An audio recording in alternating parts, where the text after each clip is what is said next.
Hello and welcome to What the F*** Just Happened Today, your essential guide to the daily shock and awe in national politics. I'm Joe Amditis. Let's get to it.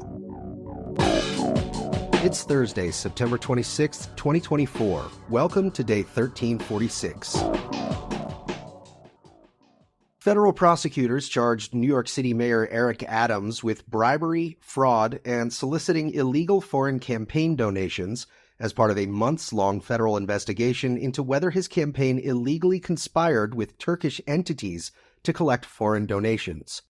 According to the 5-count indictment, Adams accepted free travel on Turkish airlines, illegal campaign contributions, and other perks from his corrupt relationships with rich foreigners connected to the Turkish government. In exchange, prosecutors allege that Adams used his position as incoming mayor to influence the opening of the Turkish consulate in Manhattan by expediting the fire safety inspection despite safety concerns, as well as not releasing a statement on Armenian Genocide Remembrance Day, the annual observation of the estimated 1.5 million Armenians who were systematically exterminated through mass deportations, forced marches, and mass killings. Adams, meanwhile, says he will not resign.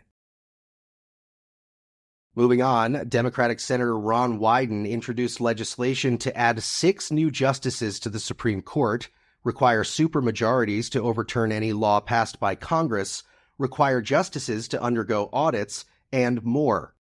In a statement, Wyden said, "The Supreme Court is in crisis and bold solutions are necessary to restore the public trust. More transparency, more accountability, and more checks on a power-hungry Supreme Court are just what the American people are asking for." The bill would increase the number of Supreme Court justices from 9 to 15 over 12 years in order to prevent one political party from packing the courts with its nominees. The legislation would also require Supreme Court nominees to be automatically scheduled for a vote in the Senate to prevent senators from refusing to hold a vote on a nominee, such as when Mitch McConnell did that to Obama's nomination of Merrick Garland in 2016. Wyden said, "It's not an atomic secret that the process for selecting justices is politicized. You've got this thoroughly politicized process resulting in a Supreme Court that now frequently issues sweeping rulings to overturn laws and upend precedents. We are proposing a way to restore some balance between the 3 branches of government." The bill, however, stands little chance of passing in the Republican-controlled House. Meanwhile, Rudy Giuliani was disbarred and prohibited from practicing law in Washington, D.C. over his efforts to overturn Trump's 2020 election loss. An ethics panel recommended that Giuliani be disbarred, saying he sought to disrupt a presidential election and persists in his refusal to acknowledge the wrong he has done. Giuliani was also recently disbarred in New York.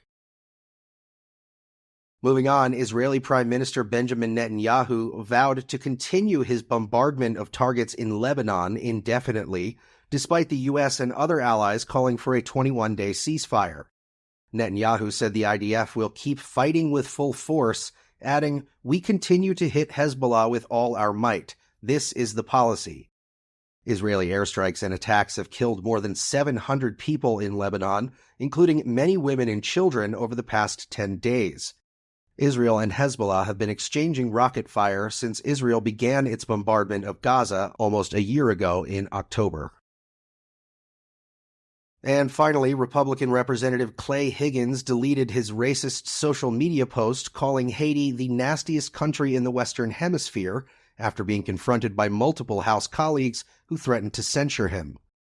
In Higgins' social media rant, he called Haitians thugs, repeated Trump and J.D. Vance's false and dehumanizing claims about Haitian migrants eating pets, falsely claimed wild Haitians were practicing voodoo, and called Haitian migrants slapstick gangsters who needed to get their ass out of our country. He later doubled down and said it's all true when asked about his now-deleted post. The chair of the Congressional Black Caucus, Representative Stephen Horsford, plans to force an action on a censure resolution when the House returns after the November election. That's all for now. You can find the links and sources for all of these stories on the main website. And as always, visit whatthefjusthappenedtoday.com for the latest news and headlines. Until next time, I'm Joe Amditis.